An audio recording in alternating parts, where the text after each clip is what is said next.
Assalamualaikum warahmatullahi wabarakatuh. Alhamdulillah rabbil alamin wassalatu wassalamu ala asyrafil anbiya'i wal mursalin sayyidina Muhammad wa ala alihi wa sahbihi ajma'in. Rabbi shrah li sadri wa yassir li amri wahlul 'uqdatam min lisani yafqahu qawli, amma ba'du. Kita semua balik kitab kita ni Sahih Fadhil Amal. Kita masih bincang bab ikhlas dah, bab ikhlas. Dalam fadail kelebihan amal yang ada ikhlas tu jauh lebih besar daripada yang kurang ikhlas lah. Nawak amal tu biar ikhlas, lagi tinggi nilai amal dia dah. Kita nak baca hadis yang ke-10 lah dalam bab ini.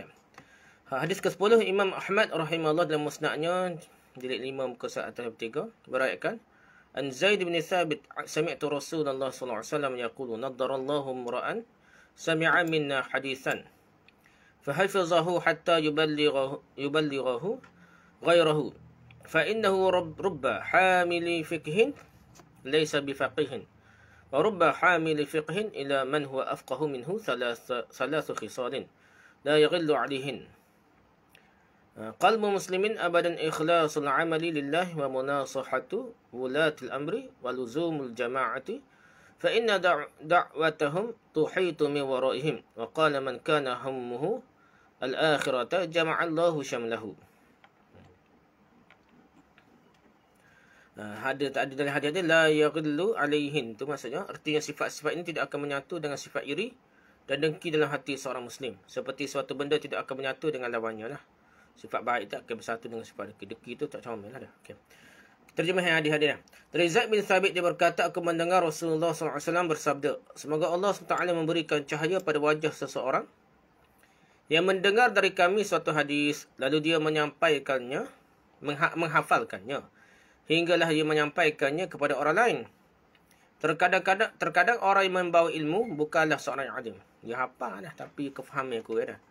Terkadang orang yang membawa ilmu menceritakan kepada orang yang lebih alim daripadanya dah. Cerita tu orang kita boleh istinbat hukum, boleh faham, ambil pengajaran je lebih daripada dia je hafal hadis. Ada 3 sifat yang selamanya tidak akan menyatu dengan unsur iri dengki dalam hati seorang muslim, iaitu mengikhlaskan perbuatan semata-mata kerana Allah. Kalau ikhlas tak akan dengki dah. Timbul dengki iri hati ke apa ni sebab tak ikhlas ni. Saling memberi nasihat kepada para pemimpin. Beri nasihat. Dia bukan memberontak, dia beri nasihat dan senantiasa komitmen terhadap jemaah. Jemaah bukan jemaah. Ni dah setengah tu jemaah parti dia je tak. Kumpulan dia jemaah Islam lah, parti jemaah dia. Tidak, jemaah ni satu jemaah Islam sungguh lah, seluruh pemimpin pemerintah ni. Komitmen terhadap jemaah tu pemerintah kerana doa mereka melingkupi orang-orang yang berada di belakang mereka. Beliau berkata, barang siapa yang cita-citanya adalah akhirat, nescaya Allah menyatukan keutuhannya. Dan sebagainya tersebutlah hadis sahih. Di poin dia, kalau orang tu ikhlas, dia tak akan dengki. Kalau dia tidak ikhlas tu, dia akan mudah dah berdengki dah.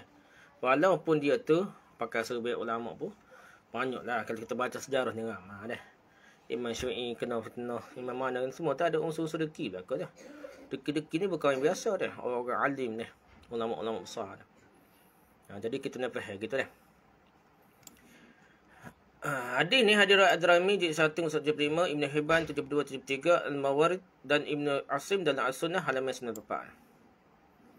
Okey, hadis yang ke-11 dah. Hadis Muslim rahimahullah nombor 1715 meriwayatkan An Abi Hurairah qala qala Rasulullah sallallahu alaihi wasallam inna Allah yarda lakum salasan wa yakrahu lakum salasan fayarda lakum an ta'buduhu wa la tusyriku bihi syai'a wa an ta'tasimu bihablillah jami'a wa la tafarraqu wa yakrahu lakum qila wa qala wa kasratas su'ali wa idha'atil man.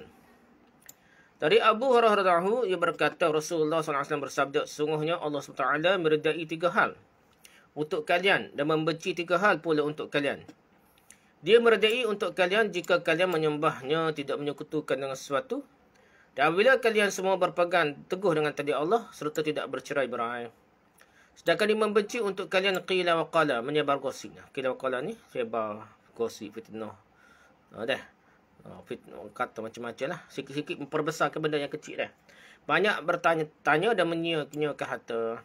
Hadis sahih dah.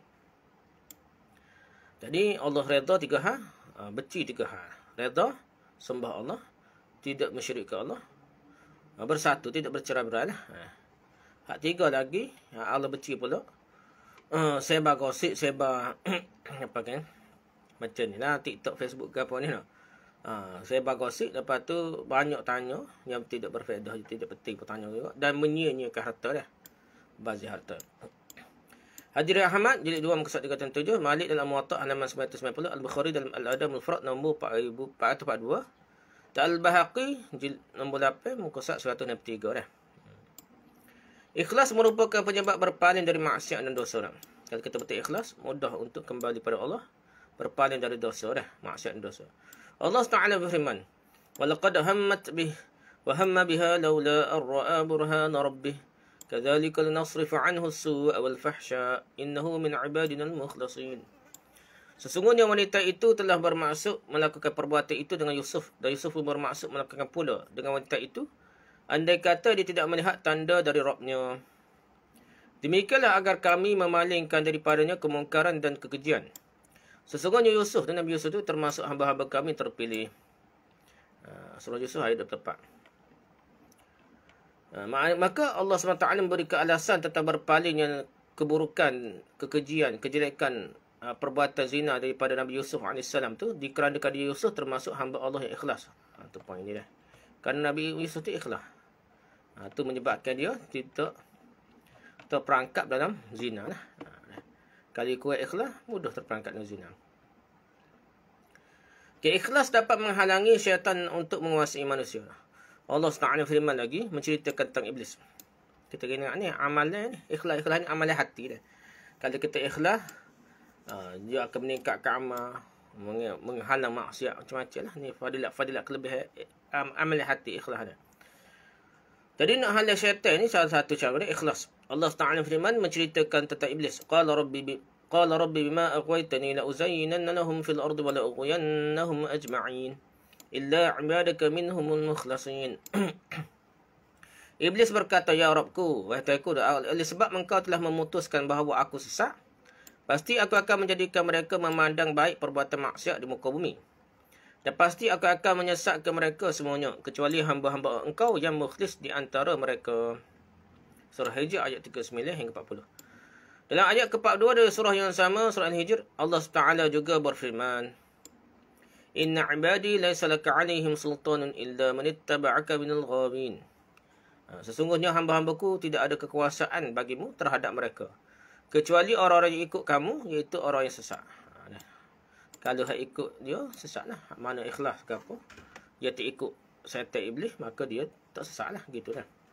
Dan tidak ada kuasa pun. Kalau ikhlas, tidak ada kuasa syaitan nak masuk campur, nak hasut dah. Fadilat kelebihan ikhlas lagi dapat mencegah masuk ke dalam api neraka.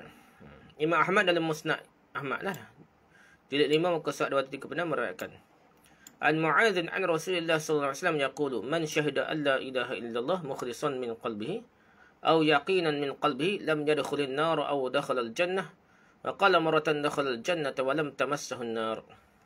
Dari Mu'adz dari Rasulullah sallallahu alaihi wasallam, beliau bersabda, barang siapa yang bersaksi tidak ada Rabb yang berhak diibadahi dengan sebenar-benarnya selain Allah secara ikhlas dari lubuk hatinya, maka dia tidak akan masuk neraka atau dia akan masuk syurga lah.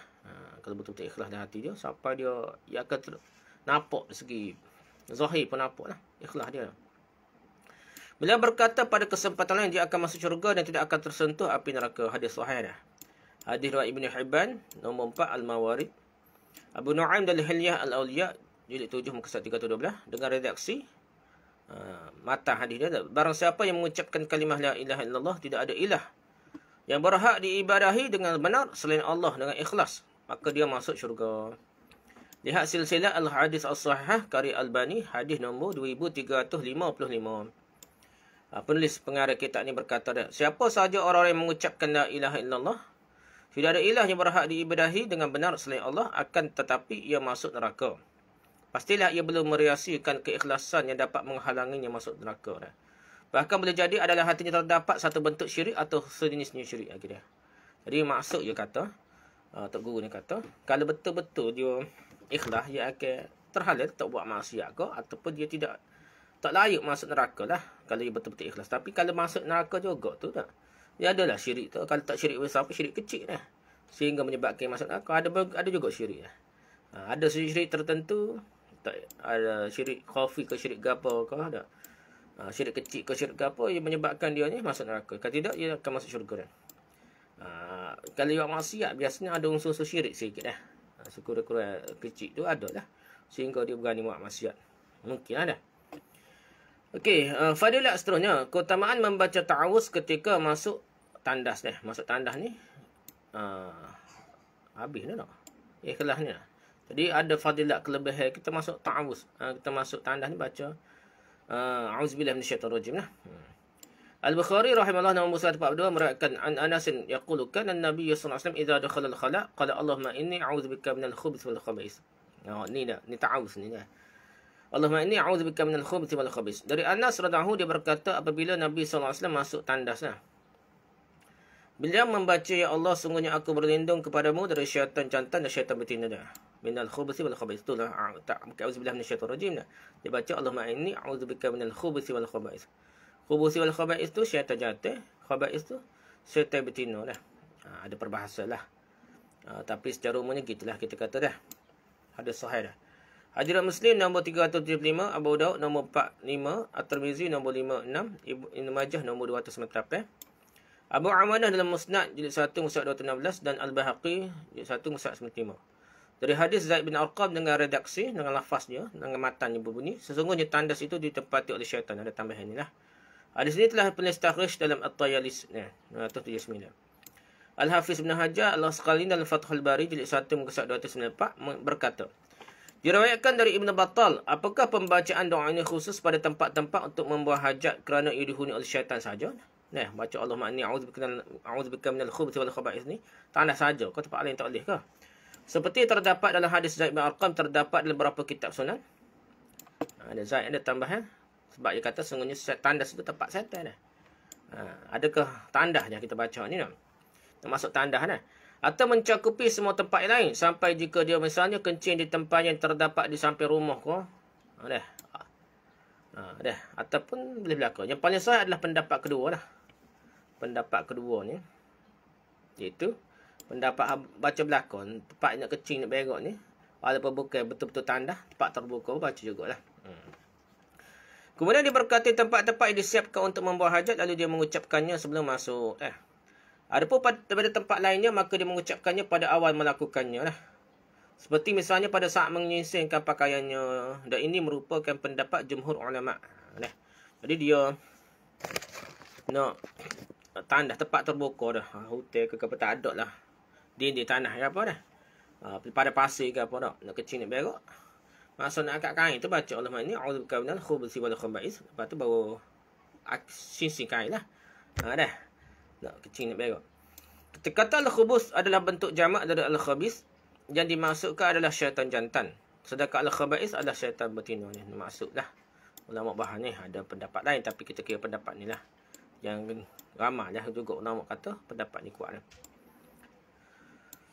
Okey, fadail yang seterusnya, kelebihan amal yang seterusnya, keutamaan istinja dengan air dan pujian bagi penduduk Quba.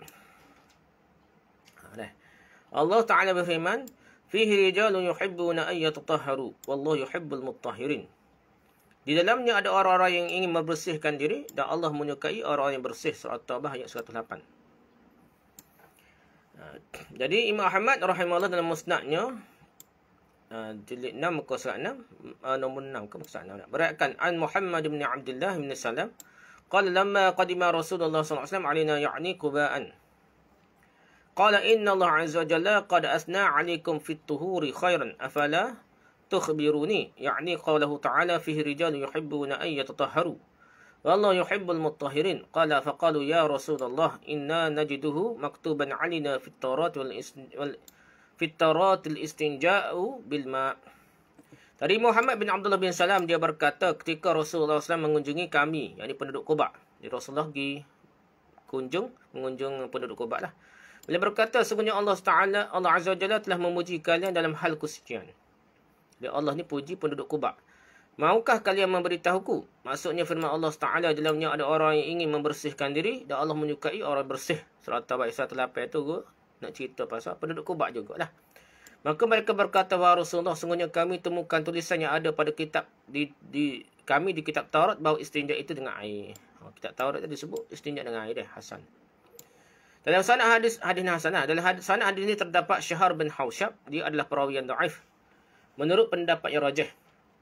Namun sebagian ulama menghasankan hadisnya. Sebab apa?